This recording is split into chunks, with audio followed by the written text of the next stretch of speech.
সুতরাং কেউ যদি তাবিজ করে থাকেন, এখনো করে থাকেন, এখনো পরে থাকেন, অথবা স্ত্রী ছেলে মেয়ের গায়ে থাকে, তওবা করেন, ছিঁড়ে ফেলে দেন, খুলে চুড়ে ফেলে দেন, আল্লাহ পাক গুনাহ মাফ করে দেন, যেন আপনার দ্বারা গুনাহই হয়নি। আল্লাহ পাক এখনো রাস্তা তওবার খুলে রেখেছেন। কিন্তু মত যদি চলে আসে, তাবিজ গায়ে আছে আর মত চলে আসলো, নবী সাল্লাল্লাহু আলাইহি ওয়াসাল্লামের হাদিস শুনেন, ফাইন মুত্তা ওয়া হিয়া আলাইকা, তুমি যদি এই অবস্থায় মরে যাও যে তোমার গায়ে তাবিজ আছে, তোমার বিবির গায়ে তাবিজ, তোমার ছেলে মেয়ের গায়ে তাবিজ, তোমার আম বাগানের তাবিজ, লিচুর গাছের তাবিজ, কাঁঠাল গাছের তাবিজ, ওই অবস্থায় যদি মরে যাও, মা আফলাহতা আবাদা, কোনদিন তুমি রেহাই পাবে না, মুক্তি পাবে না। নবী করিম সাল্লাল্লাহু আলাইহি ওয়াসাল্লামের হাদিস। কিতাব তাওহীদের যে সিলসিলা দর্স যে হয়েছে তাতে এই সম্পর্কে বিস্তারিত আলোচনা হয়েছে।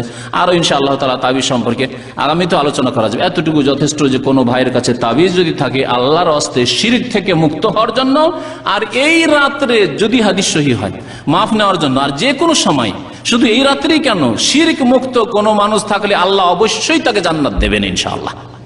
কোনদিন না কোনদিন জান্নাত পাবে যদি শিরক মুক্ত কেউ থাকে। আর তাবিজ নিয়ে মরবেন, মা আফলাহা আবাদা, কোনদিন রেহাই পাবেন না, মুক্তি পাবেন না। নবী করিম সাল্লাল্লাহু আলাইহি ওয়াসাল্লামের হাদিস।